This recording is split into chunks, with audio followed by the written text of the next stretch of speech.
السلام علیکم ورحمۃ اللہ وبرکاتہ۔ نحمده ونصلي ونسلم على سيدنا ومولانا وملجانا ومأوانا محمد نبي الأمين المكين الحنين الكريم الرؤوف الرحيم، أما بعد فأعوذ بالله من الشيطان الرجيم، بسم الله الرحمن الرحيم۔ قال الله تبارك وتعالى في القرآن المجيد: ألا إن أولياء الله لا خوف عليهم ولا هم يحزنون الذين آمنوا وكانوا يتقون لهم البشرى في الحياة الدنيا وفي الآخرة لا تبديل لكلمات الله ذلك هو الفوز العظيم۔ صدق اللہ مولانا العظیم وصدق رسولہ النبی الامین الکریم۔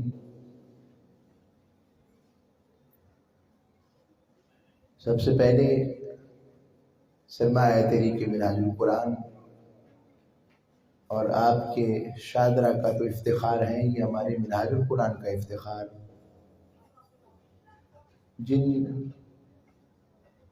بزرگوں نے اس تحریک کے لیے ہراول دستے کے طور پر زندگی بھر اللہ اور اس کے رسول کے پیغام کے لیے جد و جہد کی، ان میں ایک بہت پیاری شخصیت محترم ڈاکٹر اقبال نور صاحب، جو ہر وقت تحریک منہاج القرآن کی سرپرستی، پیار اور پی 144 شادرہ پر کرتے ہیں۔ آپ تشریف لائے ہوئے ہیں، آپ بیٹھے ہوئے ہیں۔ اس کے ساتھ ساتھ میں حاجی سعید چشتی صاحب کو دیکھ رہا ہوں، پھر آگے آ جائیں تو علماء کونسل میں ایک اور پیاکر استقامت حافظ منیر قادری صاحب تشریف فرما ہے، حافظ منیر احمد قادری صاحب، اور جتنے بھی اب آپ ہماری ویمن لیگ اور ہماری باجیاں تشریف لائیں۔ اس کے علاوہ ظہیر الدین بابر صاحب ہمارے سینئر منہاجین، اور آپ تشریف فرما ہیں یوتھ کے تحریک منہاج القرآن کے، اور پھر حاجی دلدار بھٹی صاحب کو دیکھ رہا ہوں، یہ صدر ہیں پاکستان عوامی تحریک پی 138 کے، اور ماشاءاللہ بھی ہال کے جو انتظامی مینیجر اور معاملات، جن کی وجہ سے وساطت سے یہ خوبصورت شاندار ہال اور شاندار موقع ان کو بھی اور ہمیں بھی میسر آیا ہے کہ ہم قرآن و حدیث کا ذکر سنیں، اور یہ شرف ان کے اس جگہ کو جو انہیں اللہ نے عطا کیا، موقع دیا ہے کہ وہ جگہ اس وقت ان کی جگہ نہیں ہے بلکہ اللہ کی رحمت کی اما جگہ ہے۔ محترم وسیم صاحب تشریف فرما، نہایت پرخلوص محبت والی شخصیت، آپ تشریف فرما ہوئے، اور اس طرح منہاج القرآن کے جملہ فورمز جس میں پاکستان عوامی تحریک ہے، اور پھر بڑھ کر پی 144 کے صدر رانا محمد اصغر صاحب، جنہوں نے یہ کاوش کی اور کوشش کی اور آگے چلے۔ میں عمران طاہر صاحب کو دیکھ رہا ہوں، ماشاءاللہ آپ بھی تشریف لائے، تو جتنے بھی اب آپ تحریک منہاج القرآن، حاجی اللہ رکھا صاحب تشریف فرما ہے، تو میرے پاس جتنے نام تھے میں نے جو سمجھے آ گئے ہیں۔ میرے زبان پر نام آنا ضروری نہیں ہے، فیصل بھائی مسکرا کے دیکھ رہے ہیں مجھے، تو نام آنا ضروری نہیں ہے، جن کے لیے آپ آئے ہیں ان کی لسٹ میں آنا ضروری ہے۔ ہمیں تو یہی سکھایا گیا ہے۔ ہماری باجیاں بیٹھی ہیں ویمن لیگ کی، تحریک منہاج القرآن کی، اور دوسرے فورمز کی، ہمارے پاکستان عوامی تحریک، یوتھ لیگ، MSM، علماء کونسل۔ تو اللہ رب العزت کا شکر ہے جس کی توفیق سے ہمیں یہ درس عرفان و قرآن کا آغاز ہوا چاہتا ہے، اور انشاءاللہ ہم امید رکھتے ہیں اور یقیناً ایسا ہے کہ یہ ہمارے محترم وسیم صاحب کی کاوش اور ان کی جو ایک دریا دلی اور سخی اور اللہ کی بارگاہ میں سخاوت کا جو انداز ہے کہ ہم ان کے تعاون سے، کہ وہ ہمارے ساتھ تعاون نہیں کر رہے، یہ بتا دیں ہم آپ کو محترم وسیم بھائی جان، ہم آپ ہمارے ساتھ تعاون نہیں کر رہے، آپ اللہ اور اس کے رسول کے دین سے تعاون کر رہے ہیں۔ ہمارے ساتھ تعاون تو ہوتا رہے گا، وہ بندے سے تعاون ہوتا ہے، تو اس کا اجر بھی ہم نہیں دے سکتے آپ کو، اس کا اجر بھی وہی دیں گے جن کے لیے آپ نے جگہ عطا کی۔ تو جتنے بھی اب آپ تشریف فرما ہے، یہ اللہ رب العزت کا احسان ہے، کرم ہے، جتنا بھی جو شکر کیا جائے کم ہے کہ اس نے ہمیں اس قرآن کے عرفان سے، معرفت سے، اس دور مادیت کے اندر خیر پانے کی توفیق عطا فرمائی۔ ایکو بند اگر ہو جائے، بس ایفیکٹس بند ہو جائے اور سادہ آواز کھول دیں، تو یہ اللہ رب العزت کا احسان آج کے دور مادیت میں کہ آپ دیکھیں نا، گھروں سے نکل کر کہاں سے آئے ہیں، کیا وجہ ہے؟ یہ قرآن کی محبت اور تاجدار کائنات کا تعلق ہے جو آپ کو یہاں پر لے کر آیا ہے، اور آقا صلی اللہ علیہ وآلہ وسلم کی ذات مطہرہ کے ساتھ تعلق کے اندر ایمان کی مضبوطی ہے جو آپ کو بستروں سے اٹھا کر، گھر چھڑا کر، بلکہ کئی تو گھر والوں کو بھی ساتھ لے کر آئے ہیں کہ تاکہ اللہ اس کے رسول کے ذکر سے تربیت پا کر ہم بھی حضور کے دین کی خدمتگار بن سکیں اور قرآن کی معرفت پا سکیں۔ تحریک معراج القرآن کے بنیادی طور پر پہلے 3 بڑے، جسے آپ کہہ سکتے ہیں سلوگنز ہیں، 3۔ سب سے پہلا ہے رجوع الی اللہ، اللہ کی طرف لوٹنا، اور دوسرا ہے ربط رسالت، رجوع الی الرسول، تاجدار کائنات سے امت کا ٹوٹا ہوا تعلق جوڑنا، اور یہ دونوں چیزیں میسر آئیں گی رجوع الی القرآن سے۔ قرآن سے رجوع کر کر ہی ہم اللہ سے بھی جڑ سکتے ہیں اور اس کے حبیب سے بھی جڑ سکتے ہیں۔ مقصد یہ ہے کہ آج کے اس دور فتن میں جہاں پر ایمان پر ہر طرح سے حملے ہیں، ہر طرح سے ایمان کو ملیا میٹ کرنے کے لیے اہل شر میں ہر چیز استعمال کر رہے ہیں، وہیں پر اہل نور، اہل محبت ایمان کی بقا اور اس ایمان کو اگلی نسلوں تک منتقل کرنے کے لیے اللہ اس کے حبیب مکرم علیہ السلام کی محبت سے سرشار کچھ دیوانے آج بھی اللہ اس کے رسول کے دین کے نوکر اور مددگار بن کر حضور کے قرآن کے عرفان کو عام کر رہے ہیں۔ آج کا مضمون ہمارا چونکہ ربیع الثانی شریف کا مہینہ، تو میں نے یہ بات چاہی کہ پہلا مضمون بھی ہم شان اولیاء اور مقام ولایت اور حضور غوث پاک کے مقام پر کر لیا جائے۔ میں نے قرآن مجید فرقان حمید آیت نمبر 62 سورہ یونس شریف 63 اور 64 تلاوت کرنے کا شرف حاصل کیا، اور قرآن کی آیت کو آگے بڑھانے سے قبل یہ بھی عرض کروں گا کہ قرآن کی آیت ایک سیکھنا، اس کا اجر کتنا ہے۔ تاجدار کائنات صلی اللہ علیہ وآلہ وسلم نے فرمایا کوئی شخص اگر 100 نفل پڑھتا ہے، کتنے نفل جی؟ 100 نفل، تو 100 نفل پڑھنے میں کتنی دیر لگتی ہے؟ اگر 2 منٹ بھی لگائے جائیں تو 200 منٹ، اگر 3 منٹ زیادہ تسلی سے چلیں 2 نفلوں پر لگا لیں تو 300 منٹ، تو 300 منٹوں میں ہم نے 100 نفل پڑھے۔ آقا صلی اللہ علیہ وسلم کا فرمان ہے، فرمایا جو قرآن کی ایک آیت سیکھتا ہے وہ اجر میں 100 نفل پڑھنے والے سے زیادہ ہے۔ تو ہم یہ درس قرآن میں یہ کسی کے ذہن میں آ سکتا ہے کہ اتنے نفل پڑھ سکتے، اتنا ذکر کر سکتے، تو پھر تلاوت قرآن بھی ہو گئی، نعت رسول مقبول بھی ہوئی، قرآن و حدیث سے مزین علی بھائی نے گفتگو بھی کی، اور ساری چیزیں کرتے رہے نقابت کے انداز میں، اور اب قرآن کا خالصتاً درس ہوا تو آپ اس کو خود ہی ضربے لے لیں جو رب کہتا ہے وَرَحْمَتِي وَاسِعَتْ كُلَّ شَيْءٍ، میری رحمت ہر شے پر وسیع ہے، اور یُضَاعِفُ لِمَن یشاء، میں چاہوں تو اس سے بھی زیادہ عطا کر سکوں، میرے ہاں کون سی کمی رہ جاتی ہے۔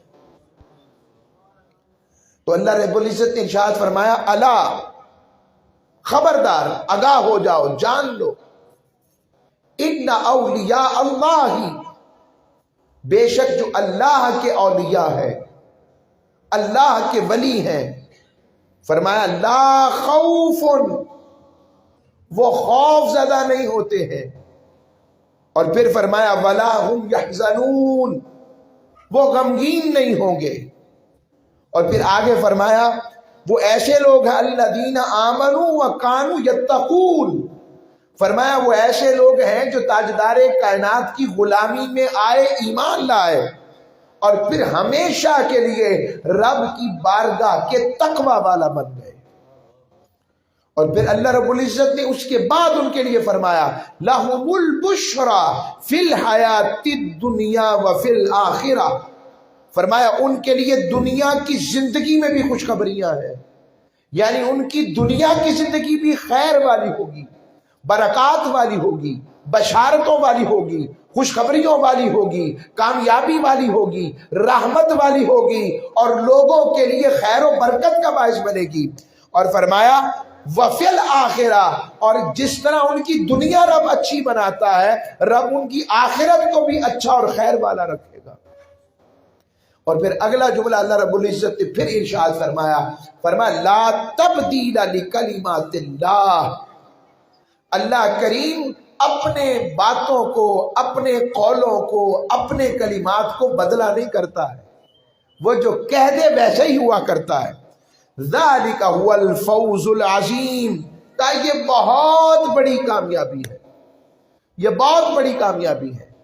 آئیے اسی آیت کے تناظر میں پہلے حصے میں ہم غور کرتے ہیں، پہلے اسے ہی مضمون کا حصہ بنا کر اسی پر اپنے درس کو آج کنکلوڈ کریں گے۔ فرمایا الا، خبردار، آگاہ ہو جاؤ، جان لو۔ یہ تین معنی عمومی طور پر قرآن مجید میں لفظ الا کے استعمال ہوتے ہیں۔ فرمایا آگاہ ہو جاؤ، جان لو، بے شک۔ یہ بات کرنے کے بعد اتنی تاکیدات کے بعد، جیسے قرآن میں نہیں آیا الا ان اولیاء اللہ، فرمایا الا بذکر اللہ تطمئن القلوب، خبردار آگاہ ہو جاؤ، بے شک دلوں کا اطمینان اللہ کے ذکر میں ہے۔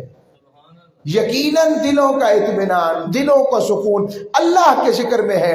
یہاں بھی الا کا لفظ خبردار کر کے رب نے تاکید کی کہ انسان تو دنیا میں مارا مارا پھرتا رہے، سکون آوری کی تلاش میں دنیا کے کونے کونے میں سیاحت کر لے، ہر طرح کا کھانا بہترین کھا لے، دوائی لے لے، سب کچھ لے لے، مگر تجھے اطمینان اگر ملے گا تو رب نے فرمایا وہ اللہ کے ذکر میں ملے گا، چونکہ بنانے والا میں ہوں، اور پروڈکٹ بنانے والے کو پتا ہوتا ہے، کریٹر کو، کہ پروڈکٹ کی خصوصیت کیا ہے، کیا چیز نقصان دے گی اور کیا چیز اسے نفع دے گی۔ تو فرمایا اللہ کا ذکر ہی تمہیں اصل میں فائدہ دینے والا، اطمینان اور سکون دینے والا۔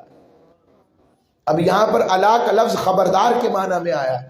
بتانا چاہتا ہوں اللہ کریم کو تاکیدات کی ضرورت نہیں ہے، جیسے ہم اردو میں نہیں کہتے یار اب میری بات کو ذرا توجہ سے سنیے گا، اب جان لیجئے جو بات میں کرنے لگا ہوں، اب یہ جو بات کرنے لگا ہوں وہ بے شک ایسے ہے۔ یہ تاکیدات کے ذریعے بات کرنا یہ اللہ کی کرم نوازی ہے ہم پر، کہ اللہ کریم اتنا اعلیٰ اور عرفہ ہو کر بھی اس کا کلام بھی عالی ہے، مگر وہ اپنی شان والا ہو کر بھی کبھی بھی اپنی شان کے مطابق کرم کرتے ہوئے ہمارے ساتھ ہی بات کرتا ہے اور ہماری عقلوں کے مطابق کرتا ہے۔ یہ اس کا بہت بڑا احسان۔ فرمایا الا، خبردار آگاہ ہو جاؤ، جان لو۔ یہ بات ہو گئی، ایک لفظ ہو گیا۔ پھر اللہ نے فرمایا انا، اور انا کا مطلب دو عمومی استعمال ہوتے ہیں، بے شک یا بلا شبہ، یہ دو معنی میں استعمال ہوتا ہے، اور بے شک زیادہ مشہور ہے۔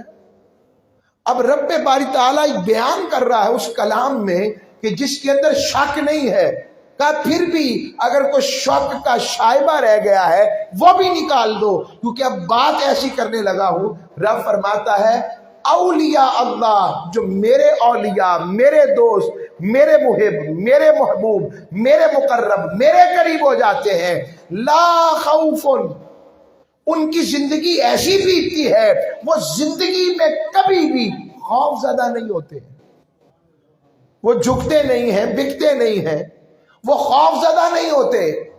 اور فرمایا ولا هم يحزنون، اور وہ حشر میں، قبر میں کبھی غمگین نہیں ہوں گے۔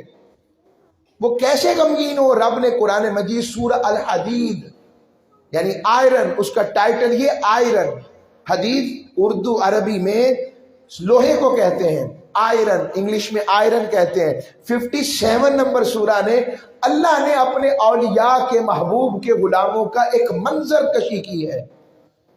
فرمایا یوم تری المؤمنین والمؤمنات یسعی نورہم بین ایدیہم، فرمایا ابھی قیامت کے دن آپ کی امت کے غلاموں کی اور آپ کی امت کی جو آپ کی باندیاں اور کنیزائیں ہوگی، مومن مردوں کی شان یہ ہوگی، مومن عورتوں کی شان یہ ہوگی، نور ان کے آگے آگے چل رہا ہوگا۔ یعنی قیامت کے دن رب کے محبوب علیہ السلام کی امت کے مردوں اور عورتوں کی شان یہ ہوگی۔ یہ تو نور ہے رب کے محبوب کی امت کے مومن مردوں اور عورتوں کا، تو پھر مصطفیٰ کریم کے نور کا عالم کیا ہونا چاہیے اندازہ لگایا جا سکتا۔ اللہ کریم نے فرمایا ان اولیاء اللہ، بے شک جو اللہ کے اولیاء ہیں۔ اب ولی کے بے شمار معنی ہے، یہ اس کی جمع ہے اولیاء۔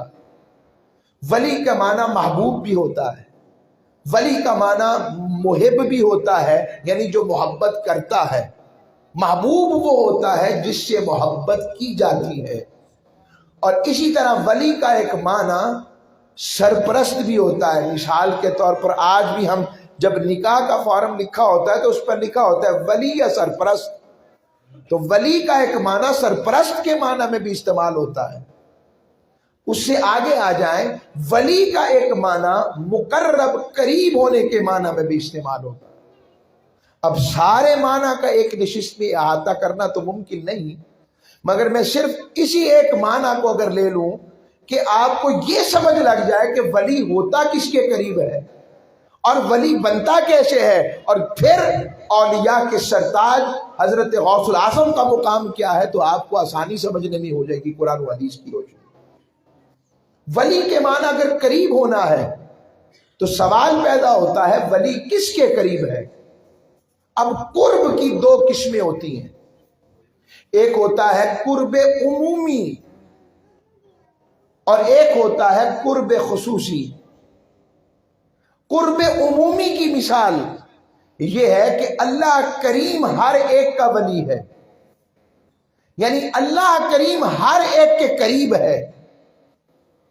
مثلا کیا یہودی کے بھی اللہ قریب ہے؟ جی بالکل، اللہ اس کے بھی قریب ہے۔ کیا عیسائی کے بھی قریب ہے؟ بے شک اللہ عیسائی کے بھی قریب ہے۔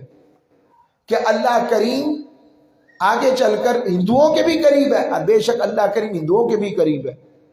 اللہ کریم سکھوں کے بھی قریب ہے؟ بالکل اللہ کریم سکھوں کے بھی قریب ہے۔ آپ کہیں گے یہ ہندو سکھ درس قرآن میں کہاں سے آ گئے؟ میں اس کو آپ کو مثال کو سمجھانے کے لیے عرض کرتا ہوں۔ اللہ ہر ایک کے قریب ہے۔ اس پر آیت کیا ہے؟ فرمایا نحن اقرب الیہ من حبل الورید۔ اللہ نے فرمایا میرا تخت ہر ایک کی شارک کے قریب ہے۔ تو سمجھ لگی اللہ ہر ایک کے قریب ہے۔ سوال پیدا ہوتا ہے اللہ نے بھی ہر ایک کو اپنے قریب رکھا ہے؟ پھر دوبارہ اللہ ہر ایک کے قریب ہے، مگر ہر کوئی اللہ کے قریب ہے؟ کہ یہ میں نے نہیں کہا، کہ میں ہر ایک کے قریب ہوں مگر میرے قریب ہر کوئی نہیں ہے۔ یہ میرا قرب ہی ہے، یہ میری رحمت ہی ہے کہ میں رحمان ہوں۔ رحمان کہتی ہی اسے ہے جو اسے بھی رزق دیتا ہو جو اسے مانتا ہو، اور اسے بھی پالتا ہو جو اسے نہ مانتا ہو۔ یہ اس کی صفت رحمانیت کی انتہا۔ رب ہر ایک کے قریب ہے، مگر اللہ کے قریب کون ہے؟ فرمایا اس کے لیے قرب خصوصی ہے۔ وہ کیسے ہے؟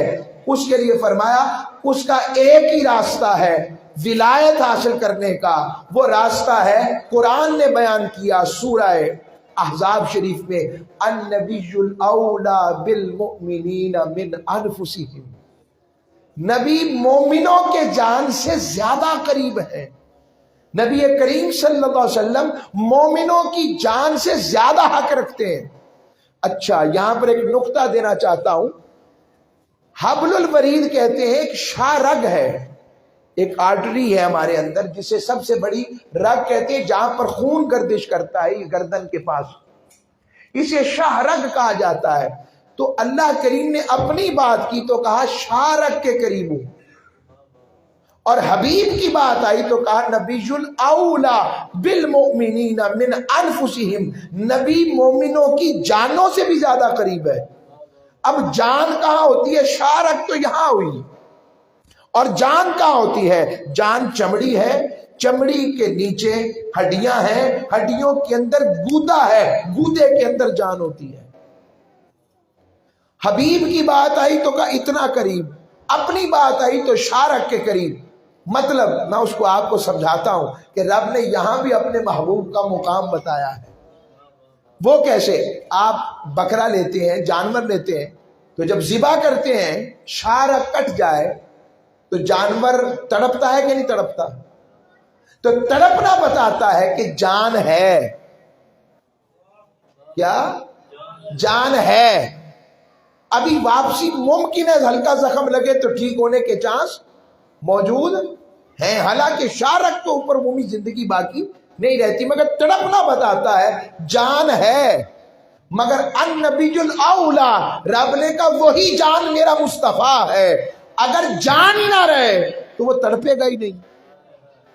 اپنی بات کر کر رب نے کہا شرک جیسا بھی ظلم کر بیٹھو تو محبوب کی بارگاہ میں آ جاؤ، وَلَوْ أَنَّهُمْ اِذْ ظَلَمُوا أَنفُسَهُمْ جَاءُوكَ، حبیب جو تیری بارگاہ میں آ جائیں تو میں انہیں تیری وجہ سے معاف کر سکتا ہوں، مگر حبیب جو تیری بارگاہ کے بے ادب ہو جائیں اور تیری بارگاہ کا خیال نہ رکھ سکیں، تیری بارگاہ کا ادب نہ کر سکیں، تیری بارگاہ کی تعظیم نہ کر سکیں، تیرے عشق سے خود کو مستوار نہ کر سکیں، تیری محبت سے خود کو خیر نہ پا سکیں، تیرے رستے پر خود اتباع والے کامل نہ بن سکیں، اور تیرے رستے کو اپنا سب کچھ نہ جانتے ہو اور ادھر ادھر بھٹکتے پھرے، رب نے فرمایا حبیب جو تجھ سے دور ہو جاتے ہیں میں بھی ان سے دور ہو جاتا ہوں، اور جو تیرے قریب ہو جاتے ہیں میں ان کے قریب ہو جاتا ہوں۔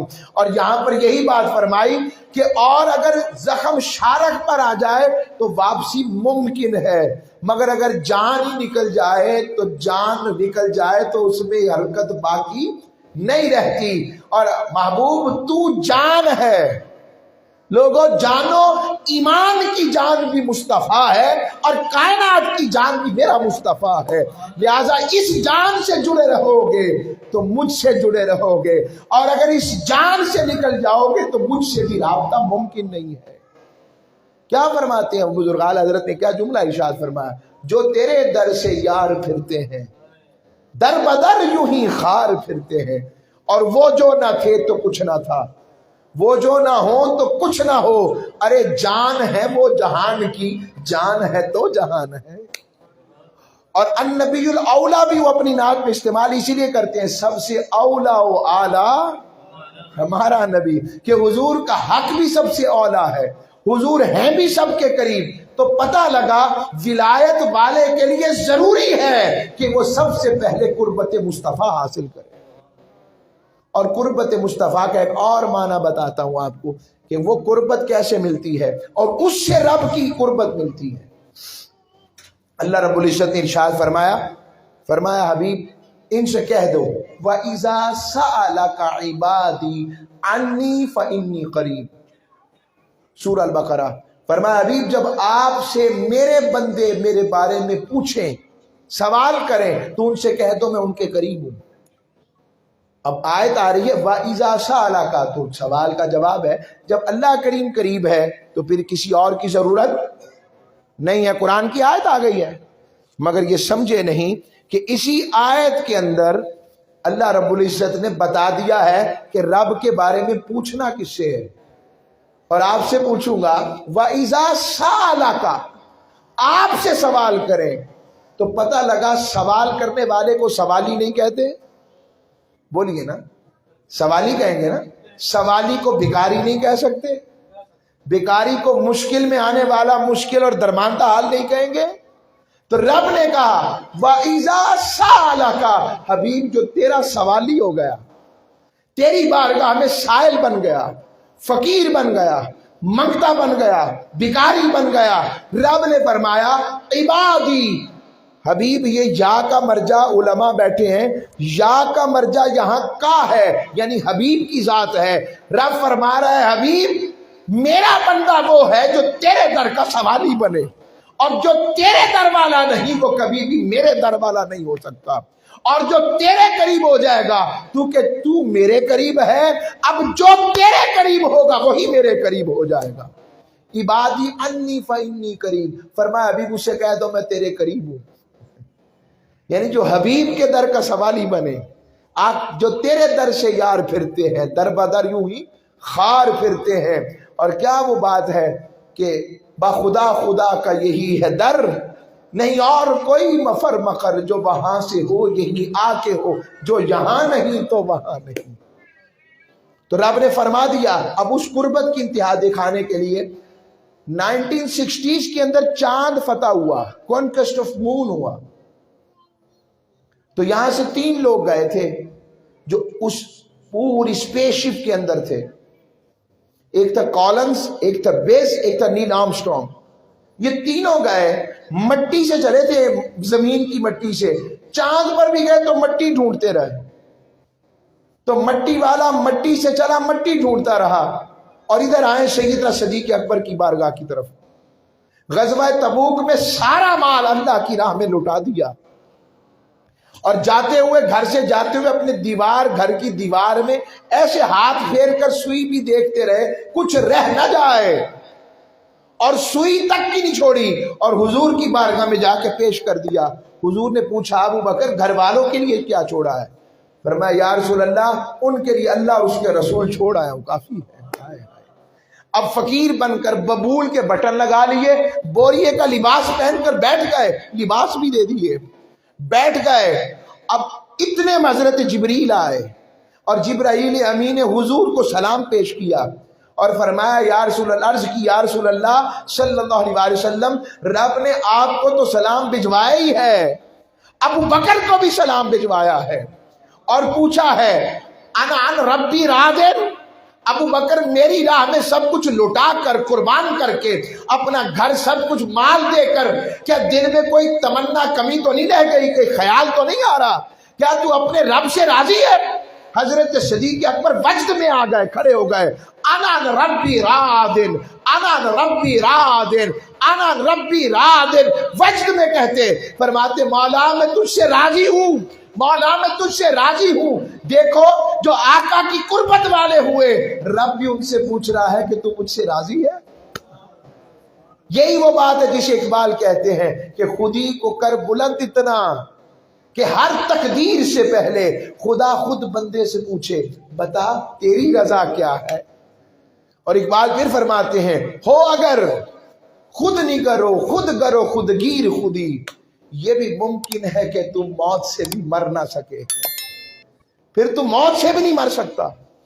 تو قربت ولایت کے لیے ضروری ہے کہ جب تک بارگاہ رسالت کا منگتا اور فقیر نہ بنے، آقا صلی اللہ علیہ وسلم کا مؤدب نہ ہو، آقا سے تعلق نہ ہو، اور تعلق کے بعد حضور کی سیرت کا رنگ نہ ہو، خصائل ایسے خصائص اخلاق، ایسے خصائل اپنے اوپر چڑھاتا نہیں جو اس میں رسول کا خاصہ ہے، جن کے اندر خوشبو ہو، جن کے اندر نرمی ہو، جن کے اندر پیار ہو، ان کے دلوں میں حسد نہ رہے، حقد نہ رہے، غیبت نہ رہے، چغلی نہ رہے، برائی نہ رہے، کمی نہ رہے، اور رنگ مصطفیٰ کے صدقے نرمی آ جائے، محبت آ جائے، چاہت آ جائے، رب کے ذکر کی چاشنی آ جائے، اور جن کے دنوں رات ایسے ہو جائیں تتجافی جنوبہم عن المضاجع، رب جن کے لیے کہے، فرمایا جن کے بستر ان کے پہلوؤں سے جدا رہتے ہیں، رب فرمائے میرے وہ ہیں کہ جب اللہ کا ذکر کیا جاتا ہے واجلت قلوبہم، ان کے دل ڈر جاتے ہیں، میرے وہ ہیں وَإِذَا تُلِيَتْ عَلَيْهِمْ آيَاتُهُ، جب اس کی آیتیں تلاوت کی جاتی ہے زَادَتْهُمْ ایمانا، ان کا ایمان بڑھ جاتا ہے، میرے وہ ہیں وَإِذَا سَمِعُوا مَا أُنزِلَ إِلَى اللَّهِ، فرمایا وہ جب سنتے ہیں اس قرآن کو جو اللہ نے اپنے رسول کی طرف نازل کیا ہے، تو پھر ان کی آنکھوں سے تفیض من الدمع، آنسو جاری ہو جاتے ہیں، اور وہ ہچکیاں بند کر اپنے مولا کو یاد کرنے والے بن جاتے ہیں۔ فرمایا میرے وہ ہیں الذین یذکرون اللہ قیاما وقعودا وعلی جنوبہم، فرمایا وہ ایسے ذاکر ہوتے ہیں، کھڑے بھی ہوں تو میرا ذکر کرتے ہیں، بیٹھ بھی جائیں تو میرا ذکر کرتے ہیں، اور جب ذکر کی لذت آ جائے، آشنی آ جائے، آشنائی آ جائے، لطف آ جائے، بام عروج ذکر نور ان کے بدن پر قبضہ آور ہو جائے، تو پھر گر کر بھی وجد میں اس کے ذکر کو کرتے رہتے ہیں۔ رب فرماتا ہے یہ ایسے جو ہو جاتے ہیں یہ میرے میرے قرب والے بن جاتے ہیں اور آ کر میرے محبوب کے رستے پر آ کر انہیں میرا رستہ مل جاتا ہے، میں حبیب کے رستے پر انہیں مل جاتا ہوں، ان کا پیار میرا پیار بن جاتا ہے، ان کی محبت میری محبت بن جاتی ہے، ان کی چاہت میری چاہت بن جاتی ہے، اور وہ ایسے مقام والے ہو جاتے ہیں، وہ رہتے زمین پر ہیں مگر میں تذکرہ ان کا عرش میں کرتا ہوتا ہوں کہ یہ میرے پیارے بن گئے ہیں۔ اب کسی کے ذہن میں آ سکتا ہے یہ کیسے ہو سکتا ہے کہ رہتے زمین کو ہوں اور عرش پر ذکر ہوتا ہو؟ سوال آ سکتا ہے نا ذہن میں، تو آئیں میں اس کے لیے حدیث دے دیتا ہوں آپ کو۔ تاجدار کائنات صلی اللہ علیہ وسلم نے فرمایا، میں اپنے وقت میں انشاءاللہ اس کو وائنڈ اپ کروں گا انشاءاللہ، تو فرمایا ان اللہ یحب فلانا فاحببہ فیحبہ جبریل۔ فرمایا جب اللہ کو کسی بندے سے محبت ہو جاتی ہے نا، کسے؟ اللہ کو بھی محبت ہوتی ہے۔ ہائے ہائے، ہمارا محبت کرنا اور ہے، اللہ کا محبت کرنا۔ حضرت ذوالنون مصری عاشق لوگ رضی اللہ تعالیٰ عنہ مکہ کا طواف کر رہے تھے، کعبۃ اللہ کا طواف کرتے ہوئے عاشقہ ولیہ کو دیکھا۔ ولی صرف مرد نہیں ہوتے، بیویاں بھی ہوتی ہیں۔ اب وہ بی بی صاحبہ فرما رہی تھی مولا تجھے اس محبت کا واسطہ جو تو مجھ سے کرتا ہے، وہ فرما رہی تھی۔ حضرت ذوالنون مصری نے کہا مائی صاحبہ ایسے مت کہیں، یوں کہیں اس محبت کا واسطہ مالک جو تو مجھ سے کرتا ہے۔ وہ نہیں، اب میرے ذوالنون ایسا نہیں ہے، آپ تو بولی والے ہیں، ہماری کب اوقات ہے کہ ہم محبت کرتے؟ پہلے وہ محبت کرتا ہے تو ہم محبت کرتے ہیں۔ یہ وہ عالم ہے جس کو اقبال نہیں فرماتے دو عالم سے کرتی ہے بیگانہ دل کو، عجب چیز ہے لذت آشنائی۔ خدا کی قسم منہاج القرآن اسی آشنائی کو ہم کرنا چاہتا ہے جو آج نہیں مل رہی۔ اسی آشنائی کے ذریعے آپ کا تعلق اللہ اور اس کے رسول سے جوڑنا چاہتا ہے۔ ہمارا تعلق ٹوٹا ہوا تعلق اپنے حبیب سے جڑ جائے، ہمارا تعلق اللہ سے جڑ جائے، ہم سمجھ جائیں کہ اصل میں رب اور اس کا رسول ہم سے چاہتے کیا ہے۔ تو عرض کر رہا تھا، وہ فرمانے لگی ہماری کیا اوقات کہ ہم اس سے محبت کرتے، پہلے وہ کرتا ہے تو ہم کرتے ہیں۔ اور یہ قرآن ہے۔ اب جب اللہ کو کسی بندے سے محبت ہو جاتی ہے تو عرشوں میں کیسے نام گونجتا ہے؟ رب جبریل کو بلاتا ہے، فنادى جبریل، اللہ جبریل کو بلا کر کہتا ہے مجھے فلاں بندے سے محبت ہو گئی ہے۔ اچھا مالک تجھے محبت ہو گئی ہے؟ کہاں؟ جاؤ جبریل سب کو بتاؤ مجھے اس سے محبت ہو گئی۔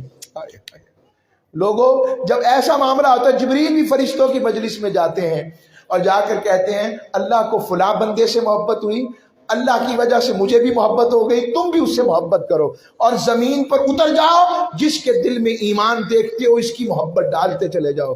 اب پتہ لگی کہ داتا صاحب کی محبت ختم کیوں نہیں ہوتی، اب پتہ لگا حضرت بابا فرید کی محبت ختم کیوں نہیں ہو رہی، اب پتہ لگا حضرت معین الدین چشتی اجمیری کی محبت ختم کیوں نہیں ہو رہی، اب پتہ لگا حضور غوث العظم کی محبت ختم کیوں نہیں ہو رہی۔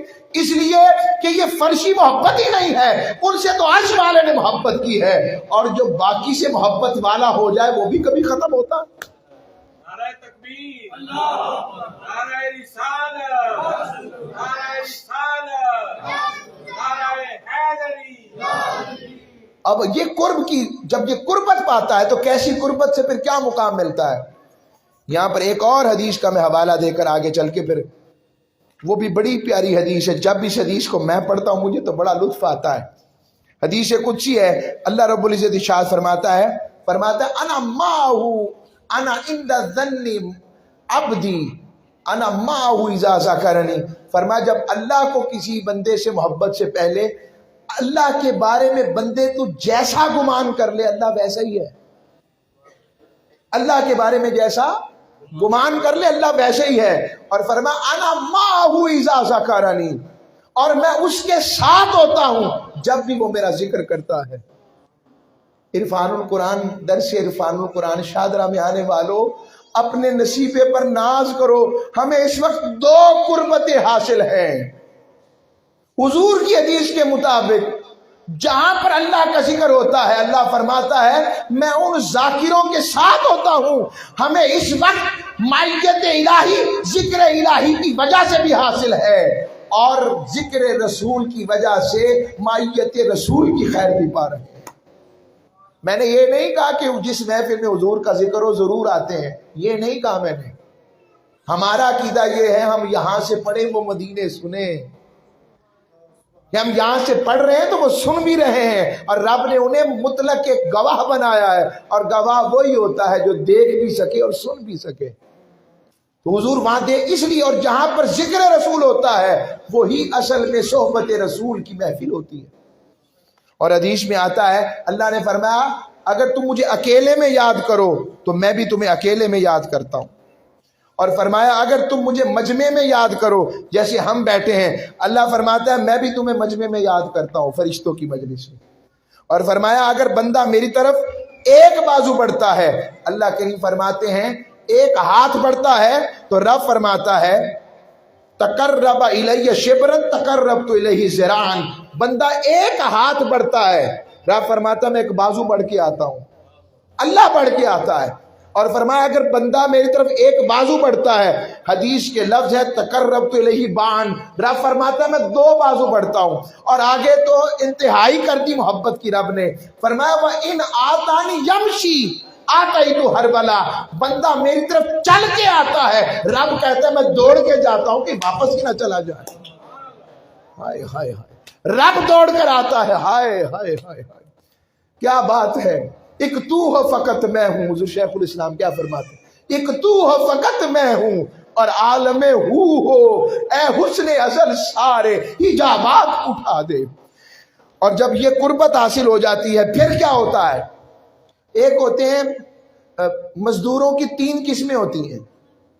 ایک قسم مزدور ہوتی ہے جو کہتے ہیں کام بھی نہ کرنا پڑے دیہڑی بھی مل جائے, اور ایک مزدور ہوتے ہیں جو صبح سے 9 سے 5 بجے کے بعد کہتے ہیں بس حاجی صاحب ساری دیہڑی دے دو. اور ایک اور بھی ہوتے ہیں جو 5 بجے کے بعد بھی اڈا صاف کر رہے ہوتے ہیں, بجری صاف کر رہے ہوتے ہیں. اب یقین نہیں ہوتا کہ کل بلایا جاؤں گا کہ نہیں بلایا جاؤں گا, مگر کام سے محبت کی وجہ سے صاف کرتا ہے. ایسے کو مالک پوچھتا ہے یار تیرے بچے نہیں ہیں, باقی تو 5 بجے کے بعد چلے گئے, تو کیوں بیٹھا ہے؟ کہا میں اس لیے بیٹھا ہوں کل شاید پھر میرے دل آپ کا مجھ پہ دل آ جائے اور بات اچھی لگ جائے کام, تو اور میں اپنی کام سے محبت کی وجہ سے صفائی کر کے جا رہا ہوں کہ کل پھر آؤں گا. تو مجھے بتائیں جو پہلے 2 کو ملتا ہے اس کو تیسرے کو بھی اتنا ہی ملے گا کہ زیادہ ملے گا؟ زیادہ ملے گا نا اوور ٹائم والے کو. بس ولی کیا کرتے ہیں وہ اپنا اوور ٹائم بڑھا دیتے ہیں. وہ پنجابی کہیدا ہے مخلوق سے میٹھا بڑھا دیتے ہیں.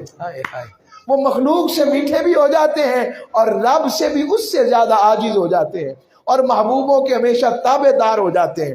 وہ جو اوور ٹائم لگاتے ہیں نا, حدیث میں ہے مقام آتا ہے, ایسا مقام آتا ہے کہ بندہ نفلوں کے ذریعے وہ مقام حاصل کرتا ہے کہ وہ جیسا مقام کسی کا نہیں. فرماتا ہے کنت سمع الذی یسمع بہ وبصرہ الذی یبصر بہ, سمع الذی یسمع بہ بصرہ الذی یبصر بہ رجلہ الذی یمشی بہا. اور فرمایا وَيَدَهُ الَّتِي يَبْطِشُ بِهَا وَإِذَا سَأَلَنِي لَأُوتِيَنَّ. رب فرماتا ہے میں اس بندے کی آنکھیں بن جاتا ہوں جس سے وہ دیکھتا ہے, میں اس کے کان بن جاتا ہوں جس سے وہ سنتا ہے, میں اس کے ہاتھ بن جاتا ہوں جس سے وہ پکڑتا ہے, میں اس کے قدم بن جاتا ہوں جس سے وہ چلتا ہے, اور میں اس کی زبان بن جاتا ہوں جس سے وہ بولتا ہے, میں اس کا دل بن جاتا ہوں جس سے وہ سوچتا ہے. یہ رب باری تعالیٰ نے فرمایا. اور یہاں یہ مطلب نہیں ہے کہ وہ رب ہو گئے, نہیں. اگر رب ہوتے تو مزار نہ ہوتا. کیا مزار اور آپ ان کا قبر نہ ہوتی. مزار ہونا بتاتا ہے رب ہے, رب نہیں ہے, اللہ نہیں ہے, معبود نہیں ہے, مسجود نہیں ہے. اور مزار پر رش بتاتا ہے ہاں یہ اللہ نہیں ہے مگر اللہ والے اس کے محبوب ہیں. اب عام ولی کا یہ عالم ہو جاتا ہے, ولایت کا یہ عالم ہو جاتا ہے. یہ عالم ہو جاتا ہے کہ ذکر کرتے کرتے رب کہتا ہے میں اس کے کان بن جاتا ہوں، میں اس کی آنکھیں بن جاتا ہوں۔ ولایت کا یہ عالم عام ولی کا ہے، اور ولیوں کی بھی دو قسمیں ہوتی ہیں، ایک ہوتے ہیں محب اولیاء اور ایک ہوتے ہیں محبوب اولیاء۔ حضور غوث اعظم رضی اللہ تعالیٰ عنہ محب اولیاء میں نہیں آتے، آپ محبوب اولیاء میں بھی ان کے بھی سرتاج ہیں۔ اس لیے حضور غوث اعظم رضی اللہ تعالیٰ عنہ جب خطاب فرماتے، آپ کی 11ویں شریف کیا تھی؟ معذرت کے ساتھ ہم نے تو 11ویں کو بنا لیا، بس دیگ دے دی، بلکہ دیگ میں بھی اس سے پہلے پوپٹ بدانا کھلایا، ختم پڑھایا اور بس۔ حضور غوث پاک کی 11ویں یہ نہیں تھی۔ درس عرفان القرآن والو، حضور غوث پاک کی جو 11ویں تھی، اس سنت کا اصل عامل دیکھنا ہے تو یہ منہاج القرآن کے عرفان القرآن کی مجلس کو دیکھ لو۔ وہ درس قرآن کی مجلس ہوتی، وہ درس حدیث کی مجلس ہوتی، اور 70 ہزار کا مجمع بیٹھتا، اور جب حضور غوث پاک خطاب فرماتے، آپ کے علم کا یہ مقام تھا، آپ عمومی دنوں میں اپنے جامعہ میں 13 علوم روز خود پڑھاتے تھے۔ کتنے علوم؟ یہ حضور غوث پاک کی بات بتا رہا ہوں۔ شریعت کے بغیر طریقت نہیں ملتی، پیران پیر نے بتایا ہے۔ قادری ہونے کے لیے علم والا ہونا بھی ضروری ہے، اس لیے ڈاکٹر طاہر القادری جہاں علم کی خیر پاتے ہیں وہیں پر علم کے ساتھ پھر فیض والی خیر بھی دیتے ہیں۔ یہ وجہ ہے۔ نعرہ رسالت، نعرہ حیدری۔ عرض کر رہا ہوں حضور غوث پاک کی مجلس، اور عالم یہ ہوتا ہے حضور غوث پاک کا کہ سمع الذی، ان کی سماعتیں بڑھ جاتی ہیں، ان کی دیکھنا بڑھ جاتا ہے، ان کے ہاتھ کی پکڑ بڑھ جاتی ہے۔ ایسے کہ ایک ابو نجا ادیب بہت بڑے نحوی تھے، حضور غوث پاک کی مجلس میں بیٹھے اور کہا کہ آج دیکھوں گا شیخ خطاب کے دوران کتنے شعر عربی کے پڑھتے ہیں، اور ہر شعر پر میں گرہ لگاؤں گا، ہر شعر پر۔ تو دھاگا پاس رکھ لیا، ہر شعر پر گرہ لگاتے، پھر شعر آتا، پھر گرہ لگاتے۔ اب 70,000 کا مجمع بیٹھا تھا، 70,000 کے مجمع میں اچانک حضور غوث پاک ابو نجا ادیب کی طرف مخاطب ہوئے، فرمایا ابو نجا ادیب تجھے کیا ہو گیا ہے؟ میں گرہیں کھولتا ہوں تو لگاتا ہے۔ ہائے ہائے ہائے ہائے ہائے، یہ حضرت شیخ عبد القادر جیلانی انہیں کہہ رہے ہیں، اے ابو نجا ادیب تجھے کیا ہو گیا ہے؟ میں گرہیں دل کی کھولتا ہوں تو لگاتا ہے، اس کام میں مت پڑھ۔ یہ عالم اور 70,000 کے مجمع میں ایسا بھی ہوا کہ امام ابن جوزی جیسے کو کسی نے گھسیٹ لے آئے انہیں اور کہا آ جائیں آپ کو علم والوں کی مجلس میں لے کے جائیں۔ آپ فرمایا کرتے جانے دو، ہمیں پتہ علم کیا ہے۔ تو حضور غوث پاک کی مجلس میں پہنچ گئے کسی طرح، پہلے نہیں مانتے تھے، جانتے بھی نہیں تھے، اور کہا ان کو کیا پتا، علم تو ہمیں پتا ہے۔ اور جب بیٹھ گئے درس قرآن ہو رہا تھا، اور درس قرآن میں حضور غوث پاک ایک آیت کی تفسیر فرما رہے تھے، آپ نے اپنے ساتھی کی طرف علامہ ابن جوزی نے اشارہ کیا، یہ تو مجھے آتی ہے، یہ تفسیر تو مجھے آتی ہے، دوسری تفسیر کیا یہ بھی آتی ہے، تیسری کا یہ بھی آتی ہے، چوتھی کا یہ بھی آتی ہے، 11 تفسیریں کر لی تو کہا یہ تو ساری آتی تھی، میرا وقت ضائع کیوں کیا ہے؟ 11ویں کے بعد 12ویں شروع کی، کہا یہ نہیں آتی، 13ویں کی، 14ویں کی، 40 تفسیریں کر لی حضور غوث پاک نے۔ حضور غوث پاک نے 40 تفسیریں، 11 آتی تھی، 29 نہیں آتی تھی، وہ جو 29 نہیں آتی تھی وہ بیان کر کے اچانک حضور غوث پاک نے فرمایا آؤ لوگو اب میں قال والی تفسیر سے حال والی تفسیر کی طرف پھرتا ہوں۔ بس یہ سننا تھا۔ ابن جوزی وجد میں آ کے اپنے کپڑے پھاڑ چکے اور کہا لوگو میں کون سے علم کی بات کرتا ہوں، میرے پاس تو رائے بھی نہیں، علم کا سمندر تو عبد القادر کے پاس بہتا ہے۔ یہ شیخ عبد القادر ہے۔ میں کرامت سے بڑھ کر یہاں علم کی بات بھی کر رہا ہوں۔ ہر چیز کرامت نہیں ہوتی، کرامت کے لیے بھی علم والا ہونا ضروری ہے۔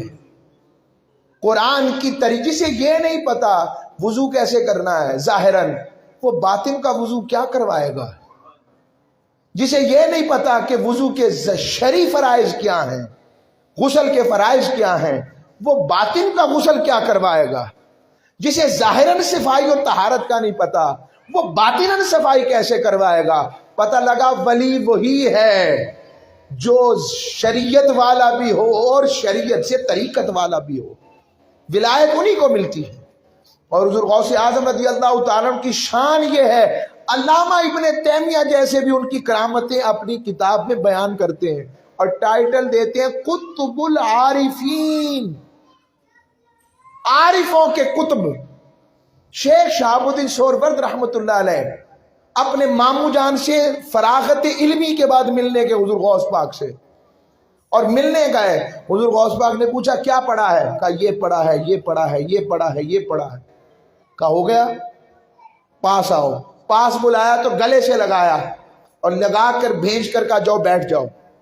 جب بیٹھ گئے تو پوچھا، ماموں جان کو کہنے لگے ماموں جان میرا تو سب کچھ ہی شیخ صاحب نے لے لیا ہے، سب ہی میرا شیخ عبد القادر جیلانی نے لے لیا، مجھے تو یاد ہی کچھ نہیں، جو میں نے حاصل کیا تھا وہ تو کچھ رہا ہی نہیں۔ آپ نے عرض کی حضور یہ کہہ رہا ہے میرا سب کچھ ہی لے لیا آپ نے؟ فرمایا بیٹا جو ضرورت والی چیز تھی وہ رہنے دی ہے، جو بلا ضرورت تھی وہ لے لی ہے۔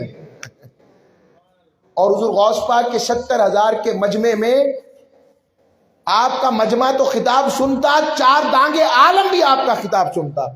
3 منٹ میں انشاءاللہ 2 منٹ 4 دانگے عالم بھی خطاب سنتا، اور ایسا خطاب ہوتا کہ جب آپ نے کہا کہ میرا قدم ہر ولی کی گردن پر ہے، سنجران کی پہاڑیوں میں حضرت شیخ معین الدین چشتی اجمیری بیٹھے تھے، آپ نے کہا یا غوث باقیوں کے صرف سروں پر میری آنکھوں پر بھی آپ کا قدم۔ یہ خطاب وہاں پر حضرت معین الدین چشتی اجمیری سن رہے تھے، وہیں سے آواز دے کر جب یہ کہا تو بغداد میں حضور غوث پاک نے سن کر کہا کہ غیاث الدین کے بیٹے معین الدین نے ہماری بڑی عزت کی ہے، ہم نے اسے ہند کا شہنشاہ بنا دیا۔